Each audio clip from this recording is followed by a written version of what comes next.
I want you to stop for a moment, not because something is wrong, but because something might be happening inside your body right now, completely silently, that you have absolutely no way of feeling. No pain, no warning, no alarm going off. And yet, cell by cell, in a process so quiet it produces no symptoms whatsoever, the foundation for one of the most devastating diseases in the modern world may already be forming. I know that sounds alarming, and I say it not to frighten you, but because in over 2 decades of clinical practice, I have watched too many people walk into an examination room in shock, saying the same words over and over, but I felt completely fine. I had no idea. That phrase haunts me, because what they didn't know is that the body doesn't always give warnings. And after 50, the rules change in ways most people are never told about. So, today, I want to talk to you about something that an increasing number of oncologists, myself included, have come to regard as one of the most underappreciated threats to long-term health in older adults. Not a new drug, not a surgery, not a genetic test, a daily habit. One that takes no special equipment, costs very little, and is supported by a growing body of serious medical research. But it is also one of the most ignored habits in modern life. And the cost of ignoring it, particularly after the age of 50, may be higher than most people realize. Let me start with something that medical science has become increasingly clear about over the past 20 years.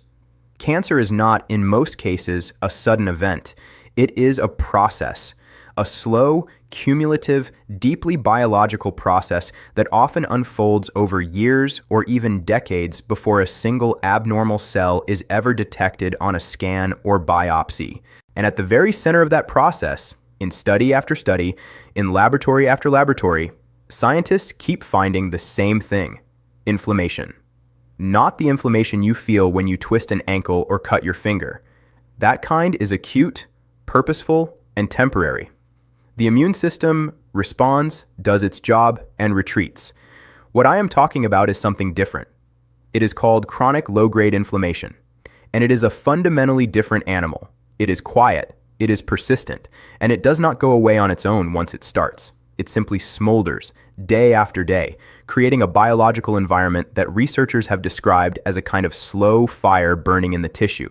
And that fire, left unchecked, does damage. Slow, invisible, accumulating damage to cells, to DNA, to the immune system's ability to identify and destroy abnormal cells before they become something far worse. Research published in journals like Nature Reviews Cancer has established that chronic systemic inflammation contributes to tumor initiation, progression, and the suppression of immune surveillance.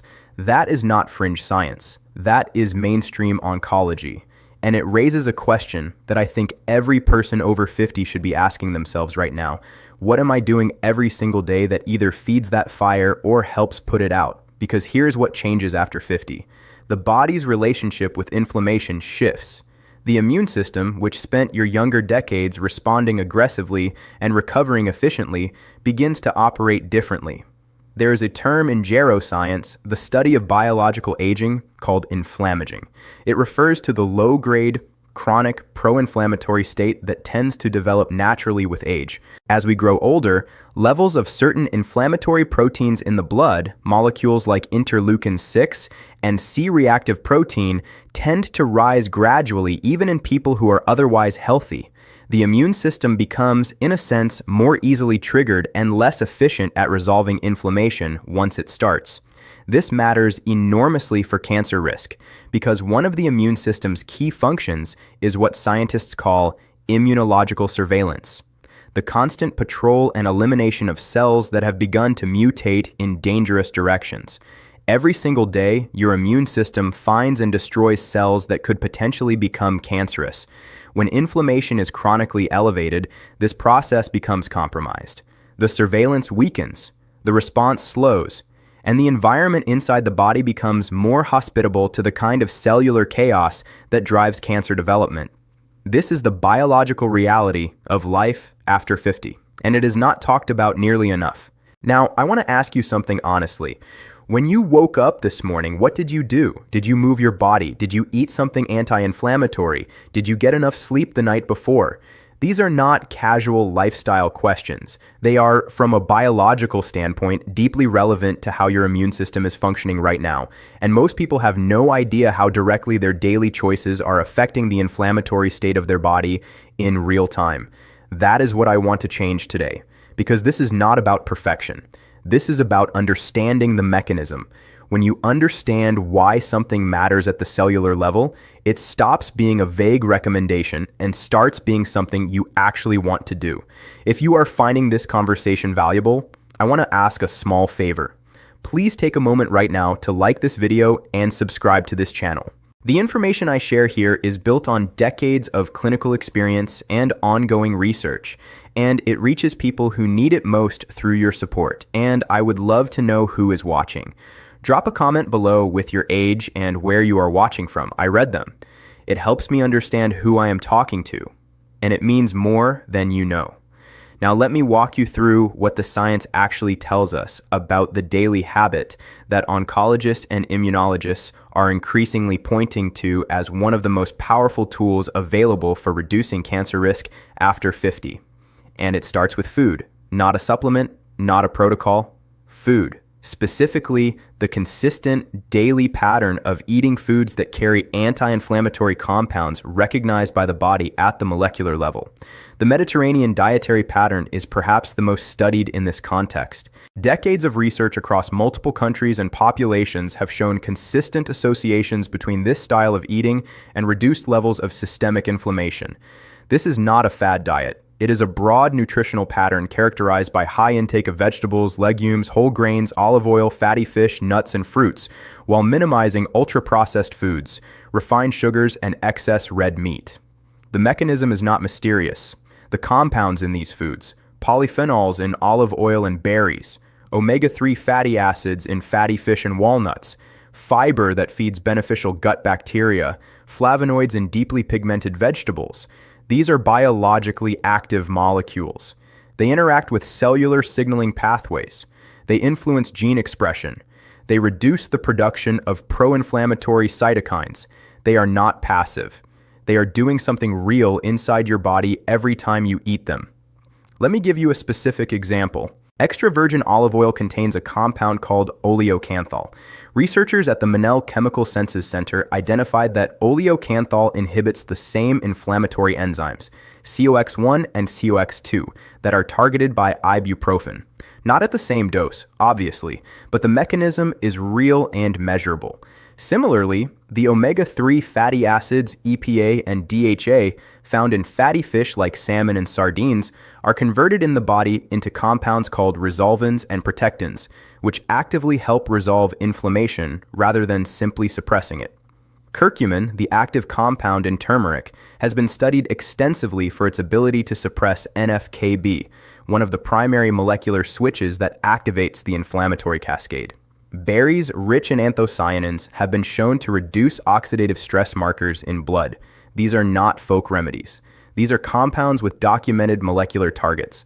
And when you eat a diet that includes them consistently, you are doing something real and measurable for your inflammatory biology every single day. But food is only one pillar. And here is where I want to push back against a narrative that is unfortunately still common. The idea that dietary changes alone are sufficient. They are not, because inflammation is a whole body phenomenon, and the body is a whole body system. The second pillar is movement, and I'm not talking about extreme exercise. I'm not talking about marathon training or gym regimens that would be inappropriate for someone managing joint pain or cardiovascular concerns. I am talking about moderate, consistent, regular physical activity. And the reason this matters at the cellular level is something most people have never heard of: myokines. When skeletal muscle contracts during exercise, it releases proteins called myokines into the bloodstream. These are signaling molecules. They communicate with the immune system, with fat tissue, with the liver. Several key myokines serve anti-inflammatory functions when released by working muscle. They help regulate immune function. They improve insulin sensitivity. They reduce the accumulation of visceral fat, which is itself a major source of chronic inflammatory signaling. Research consistently shows that even walking at a moderate pace for 30 minutes most days of the week produces measurable changes in inflammatory markers over time. It reduces circulating levels of C-reactive protein. It improves immune cell function. It changes the body's baseline inflammatory state in ways that are directly relevant to cancer risk. This is not a motivational speech. This is biology. And I want to pause here for something important, because what I'm about to say is not something I take lightly. There are people watching this right now who have been carrying elevated inflammatory markers for years. People who have had blood tests that showed high CRP, high fibrinogen, elevated white cell counts, and were told nothing more than, "It's a little high, let's recheck in a few months." People who have family histories of cancer and are quietly terrified. People who feel the weight of time moving faster than it used to, and who sense instinctively that something needs to change. For those people, the information in this video is a starting point, but it may not be enough on its own. If you are serious about giving your body a real, structured, science-supported layer of protection, I want you to check the first link in the description of this video. What you will find there is a method, a complete and organized approach to supporting the body's anti-inflammatory response and immune function from the inside out, built around the same principles I am describing here, but taken further. This is not something to treat casually. Chronic inflammation is not a minor inconvenience. It is a documented driver of multiple diseases, including cancer, and the window of opportunity to act is not unlimited. If you are over 50, if you have any of the risk factors we are discussing, do not scroll past that link. Look at it. Understand what it offers, because the alternative, doing nothing and hoping it resolves on its own, is exactly the approach that leads people to those devastating conversations I mentioned at the beginning. The ones where they say, "I had no idea." Now the third pillar, the one that is perhaps the most overlooked and in my clinical experience the most undervalued, sleep. Not just getting some sleep, getting adequate restorative sleep consistently. The relationship between sleep and inflammation is bidirectional and profound. When sleep is shortened or fragmented, the body produces more pro-inflammatory cytokines, IL-6, TNF-alpha, C-reactive protein. These rise measurably after even a single night of poor sleep. Over time, chronic sleep insufficiency creates a state of persistent inflammatory activation that mirrors in miniature exactly the kind of environment that promotes cancer risk. But beyond inflammation, sleep serves a function that is directly relevant to cancer biology, DNA repair. During sleep, and specifically during deep slow-wave sleep, the body activates repair mechanisms that fix DNA damage accumulated during the day from oxidative stress, UV exposure, environmental toxins, and normal cellular metabolism. The enzyme systems responsible for this repair work most efficiently during sleep.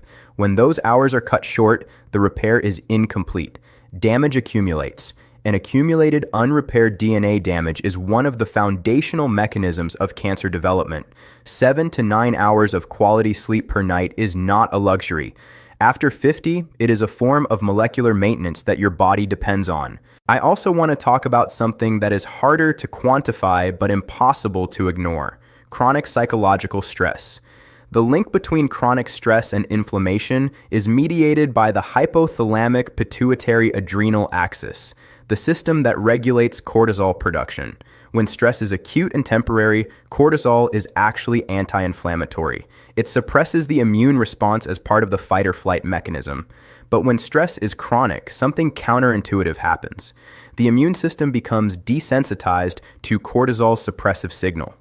Inflammatory pathways that should be shut down by cortisol begin to run unchecked. The result is a state of persistent immune dysregulation and elevated inflammation. And it is one reason why stress management is not a soft recommendation. It is, in the context of cancer prevention, a hard biological necessity. Now, I want to bring this together with something practical that you can actually observe in your own life. Look at your daily routine right now, honestly, not ideally, but actually. What did you eat yesterday? Did you move your body? How many hours did you sleep? How much of your day was spent under low-grade stress that never fully resolved? The good news is that you are not your genes. Epigenetics, the study of how gene expression is regulated by lifestyle and environment, has made it abundantly clear that the choices you make every day are influencing which of your genes are active and which are silenced. The same genetic variant can produce very different outcomes depending on the inflammatory environment the body creates through daily habits. You have more agency here than the medical system has historically communicated. As we reach the final part of today's conversation, I want to come back to something that I began with: the fact that cancer rarely announces itself. The fact that the process that creates it is often years in the making. The fact that inflammation, the thing that connects nearly every major chronic disease in the modern world, is both measurable and modifiable. These three truths together mean something hopeful. They mean that the period of time before diagnosis, the years during which the biology is still in flux, represents a genuine window of opportunity. A window in which consistent daily choices are not merely cosmetic or abstract. They are, at the molecular level, shaping the environment in which your cells live. And if you are over 50, that window is open right now. Also, as we near the end of this video, I just want to take one more moment to say, if you are not yet subscribed to this channel, please do it now. Every week, I bring content grounded in real clinical experience and evidence-based medicine, specifically for people who are taking their health seriously after 50. You deserve information that is honest, clear, and built on real science. Subscribing ensures you do not miss any of it. Before I close, I need to say this one more time because I would not be doing my job if I didn't. Everything we have covered today, the anti-inflammatory diet, the moderate movement, the sleep, the stress management, these are essential. They form the foundation. But I'm aware that many of the people watching this are already dealing with bodies that have been carrying inflammatory burden for a long time. People whose diets have not been optimal for years. People who are managing multiple stressors. People whose sleep has been compromised by pain or anxiety or life circumstances that are not easily changed. For those people, lifestyle change alone, while necessary, may benefit from additional support. And that is exactly why I want you once more to look at the first link in this video's description. There is a method that works alongside these daily habits, not instead of them, to support the body's anti-inflammatory response at a deeper level. The risk of not acting is not abstract. Chronic inflammation progresses. It does not plateau on its own. It does not reverse without intervention. And the longer it continues, the deeper the biological damage it does. The people I worry most about in clinical practice are not the ones who are doing something wrong. They are the ones who are waiting, who are telling themselves they will address it later, who are assuming that because they feel okay, they are okay. Please do not be that person. Click the first link. See what is there. Give your body the full support it deserves. The message I want to leave you with today is not one of fear. The message is one of possibility. The human body is astonishingly responsive to care. The anti-inflammatory power of a consistent dietary pattern is real. The immune-modulating effect of regular moderate movement is real. The DNA repair function of restorative sleep is real. None of these things require perfection. None of them require dramatic transformation overnight. They require consistency. They require the decision, made today, to treat your own biology with the seriousness it deserves. You are not a passive observer of your health. You are a participant, an active one. And the choices you make in the next 30 days, in the next 3 months, in the next year, matter more than most people have been told. Use it. If this conversation was valuable to you, please like this video and subscribe to this channel. It is the simplest way to tell me that this work matters, and it ensures that what we cover together keeps reaching the people who need it most. I will see you in the next one.